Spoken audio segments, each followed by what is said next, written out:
Hello guys, my name is Ralph Johnston and I'm Tim Reinauer. And today we're going to talk a bit about tripods. So I have a few right over here that I'm going to get into the photo side of it. He's going to do the video side and other tripods that he has for other video equipment, right? Okay. So do you want to start first or you want me to start first? Or like go back and forth on all this? So Ralph, what is a tripod? Boys. If you don't know what a tripod is, it is a pretty much three-legged object that holds your camera on top. Is that why it's called a tripod? Yeah. Okay. There's many different types of tripods. This is a very small one. It can actually go low if I go down like that. I brought this one just to show you how some different sizes and everything. This is a very simple ball head design. We'll get into the heads in just one moment. But mainly first we're going to talk about the legs first itself. So I'm just going to set that off to the side and bring this one up. This is a lot bigger as you can see. But as you can see, it has just the legs. The legs are common referred to in photography terms and I'm sure video as sticks. No? Okay, well. In photography, you know, a lot of people say grab my stick, they're meaning a tripod. This tripod, well this three legs is technically a tripod. I don't have nothing to mount it on yet on top because I haven't gotten into that. But this one can go at a lot of different angles. This also has flip locks on it, or some of them have twist locks, like these have twist locks on them. That's just a whole matter of personal preference on how you like it or not. What are your thoughts on flip locks versus twist locks? I prefer the flip locks. I find twist locks tend to come loose, in my personal opinion. I use them a lot, but I tend to get. It never seems like you know if it's actually tight or not. You think you have it tight, and all of a sudden. And that does happen from time to time in some cases if you're not absolutely sure. But the flip locks and twist locks are just pretty much just a type of locking the tripod in a certain spot. I mean, like for example, I show you right here, I can bring this out and then bring it down and then see it's nice and tight. So it'll stay where you need it the entire time. This tripod here is a silk tripod. This isn't sponsored by nobody, so I have a couple different tripods and heads here. I personally like me photo tripods, but that's just me.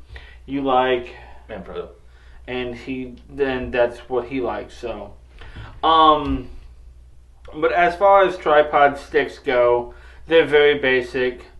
A lot of them have the feature to where you can go ahead just have it at any angle that you want to put it at. This one I can actually do any different type of angle at all. I can bring it all the way up to the end and make it straight. If I want to go a little bit, I could.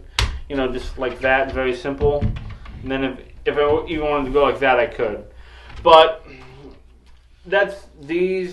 a lot of just regular standard photo tripods have these little notches that are right here, and you just pretty much just put it at the notch, and that's its locking spot. I kind of like that design a bit better because you can absolutely go at any angle at all. What's your take on either these locking things or that type of angle? Well, I'm more video field, and with video, you don't really get angles because they're more worried about strength and accuracy. So you'll see with mine when I get over to them. They're not designed where you can go any angle. They're designed to only go one way, and that's the way they go.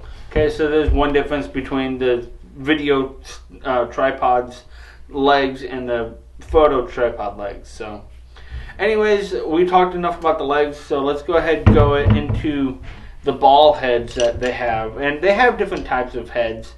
This is a offset ball head. This is just a regular ball head on top of here, where this one's actually a very simple design. This one's actually just one knob and you can take it all completely.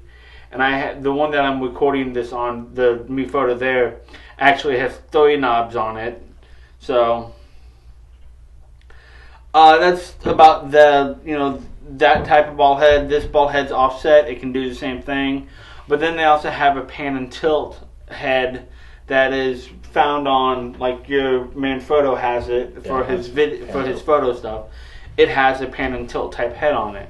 So I'm gonna let you talk a bit now. So Okay. Let's start with the basic. This is a man Photo. And the legs only go out that far. You can't take them out any farther than that. This is a cheaper model. This is the one I use for my DSLR camera. It's offset like Ralph's, but it's not actually a ball head. It's a faux fluid head. I'm trying to think what they call it. It's a gear mechanism to work like a fluid head, and I'll get into fluid heads in a second. But the head's designed to go in any angle, but the legs, they only have one position. Now we get to more heavy duty legs, like these. This is the one that I use for my main camera. It's all about weight. So as you see, it has a center brace in it. This brace prevents the legs from coming out anymore, but what it also does is increases the weight capacity. This is an aluminum oval tube dual design. Yeah, you took a spike and stuck it down the table. I think this doesn't really matter. If the legs were just by itself, where you could put in any position, this would be a hold about 13 pounds. Because of this brace, it goes up to 33 pounds. Now it doesn't really matter because the head doesn't hold anywhere near that much. But I mean, this is these are professional legs. They're not high-end professional legs, they're very low-end, but still. You get into that where they're stuck in a single design. This is also designed to take multiple different sizes of heads. So this plate actually comes out to allow for larger ball heads. Then you get into bigger stuff, like this. This is braced out the bottom. I'm not going to open this up. This is actually for my camera crane, and this can hold up to 150 pounds. It's also aluminum, but much heavier gauge, a lot bigger pipes. It uses,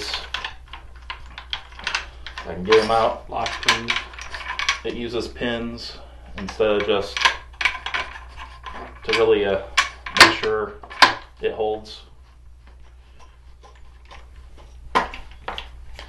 But yeah, as you'll see with the professional ones, they're gonna have braces somewhere to prevent them from moving out too far, and that increases the weight. Because again, this one, I think it was 45 without the braces, it's 150 with the braces. So it makes a big difference. So I guess you already started talking about heads, so go into my head. This is actually 701 HTV Manfrotto head. This is a fluid head. Now, what a fluid head is, if you go down to the basic original ones, is it sort of works like a drum on your car. There's a gap in between the plates, and there's a fluid in there. It's like oil. And what it does is it causes drag, causes tension when you're moving the head. It doesn't allow you to move it as fast, it makes it move a lot slower. But the reason for this is with a normal head, I don't know if you got like normal one. Well, it's kind of hard to do with this because it's a ball head thing.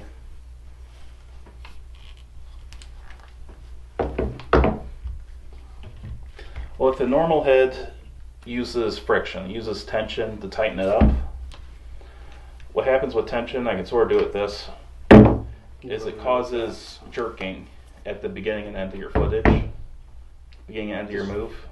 Smaller one does that one. Yeah, so that's a good example. Which, without this actually being on camera, you can't really tell. But with a standard head, what happens is there's a jerk at the beginning and end of your move. What the fluid head does, by causing that tension and that slowing down, it takes out that jerkiness. So you get nice smooth starts and stops. and that's why they use them in film. This one is a half ball head. So if I can get this off. So yeah, like I said, it's a half ball head, so it has a little ball at the bottom. So it's sort of like his ball heads, except smaller. And that's what slides into here. You can get these up to 45 millimeters. This is a much smaller one. And like I said, these legs can take up to the 45 millimeter ones. They do make bigger ones. Not as much anymore because cameras have gotten smaller, so there's really no need for the 55 and 60 millimeters anymore because no one uses cameras that size anymore. Everyone uses size like I have. And now let's talk about weight. This professional head can only hold 8.8 pounds. And the reason it can hold 8.8 pounds is because how the fluid's set in here. If you go over that amount of weight, it can hold it, because my camera fully decked out is actually 12 pounds. But the problem is you can start getting jerkiness, because it's going to prevent that fluid from working properly. It's going to compress the fluid. You get a more expensive head, they sometimes have 2-3 layers of fluid inside the head. Allows for a lot more weight. So that's really all I got to say about them. The ball head that I have on the camera that I'm using right now can actually hold 12.8 pounds, where this one can hold 8.8 and this one can hold 5. So there's a little bit of difference in photography with it, but again, all of these are friction based, to where he has the fluid in there and I don't. But so, you know, that's something to think about too. If you're wanting to get and do video stuff with your DSLR, what do you suggest? Do you suggest them go ahead and get something like this or something like yours? I mean, well, because you're talking legs like these, $280. Head, 701 runs about $250. That's a lot of money to spend if you're just taking photos and doing basic videos. I would suggest probably getting legs like that, because how much do those legs run for? Just legs without the head? You can't buy these without the head. I mean, the whole kit is $100 with the head. So well, that's something different about film and video. Well, you can buy separate ones. Separately. The Me Photo ones that I have, all the Me Photos come in kits. But like, for example, Benro, which is the parent company to Me Photo, has separate legs and heads that are separate, and you can spend, you know, anywhere from $50 to the sticks, and then $50 for the head, or $2,000 for the head and $2,000 for the sticks. It just depends on what you want. So, well, that's just starting out. Actually, getting a cheaper tripod with a middle line head. I'd say around $40 to $70 for the tripod itself, and probably around the $100 range for the head.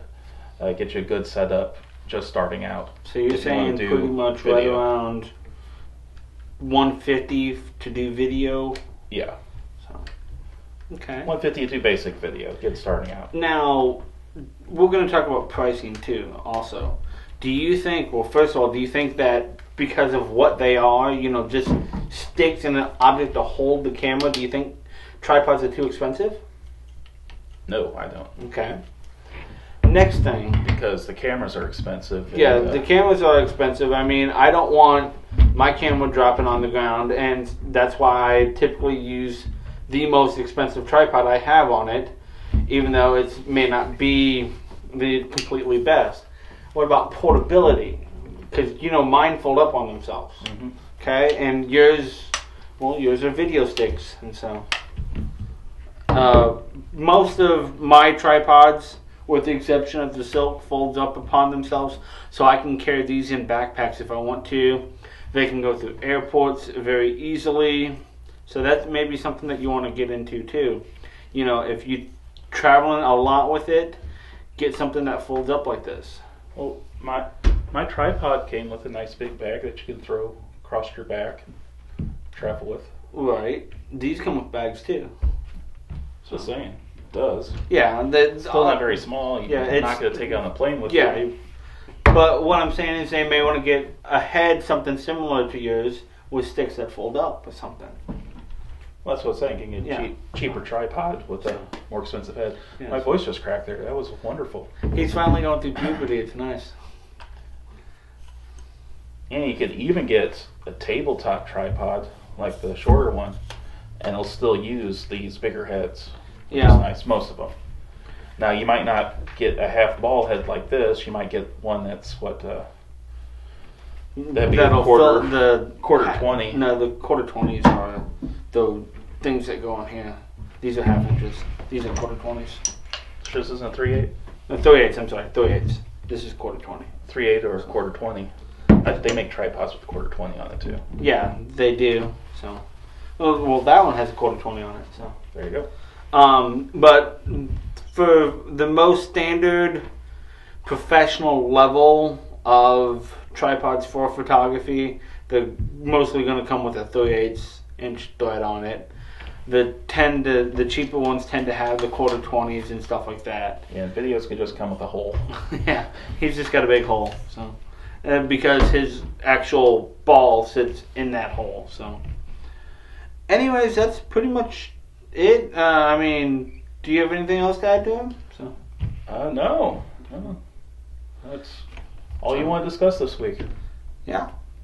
Just about tripods and everything. And I mean, I'm not going to tell you to go buy me photos, because if you can't afford them, you can't afford them. Or if you're doing video, well, then you got that stuff. So, his man photos stuff and everything. And so I'm not going to say, this is end all be all, because it's not. I mean, this is a Gitzo offset ball head, and Gitzo is a very expensive company. I mean, to buy just the updated version to this is $260 for just the ball head itself, and then the legs cost right around the same price. What about yours for the updated versions? So the updated versions, well, they still make these legs. Okay. I said 180, I think was the price. I can't quite remember. This is a 701 head. I thought this was the 501 head. The 501 they retired, and they have the 502 now, and that runs at $200. This one's around $250. The 701s. Okay, so $249. see, so pretty much it's that. It's just also if you're doing photography, well then I suggest some sticks like this, and if you're doing some video, they still work for some video. Yeah, and now both of these companies, MePhoto and Manfrotto, I'd consider middle-of-the-line companies. They make low-end professional gear. I love them. I would keep using them, even if I was doing high-end professional stuff. But they are companies that make much better stuff. Yeah, I mean, there's like Gitzo. What is that one really video company that Tony has the sticks for? I hate that word sticks. I'm sorry. It's something that I commonly use because I'm used to it. Anyways, it's a very nice tripod. It's super. I mean, just the legs itself cost him $800 for the whole, for the legs, and then he bought a different ball head for it too. So he's easily spent $1,000 on just his tripod setup. So. And now that's another thing. Do we need to buy tripods all the time? I mean, do we need new tripods all the time? Do you think so? Well, it depends on what you're doing. If you're an amateur, no, you don't need to get new tripods. You can use the old ones until they break, which can take a while. Personally, I'd like to keep updating my stuff. I'd like to get a new tripod. The head still works really good. Maybe get it refurbished. But I would like to get a new tripod to go with my head. I think if you buy a good set and everything, and I mean a really good set of tripod heads and the actual feet itself, the whole body as a whole, it'll last you for a very, very long time, and you don't need to update it every few years or anything. I mean, that's just my opinion on it. So anyways, that's all that I have this week about tripods. If there's anything you'd like to hear us talk about in the future, comment below, let us know. And that's it. Peace. Till next week. Bye.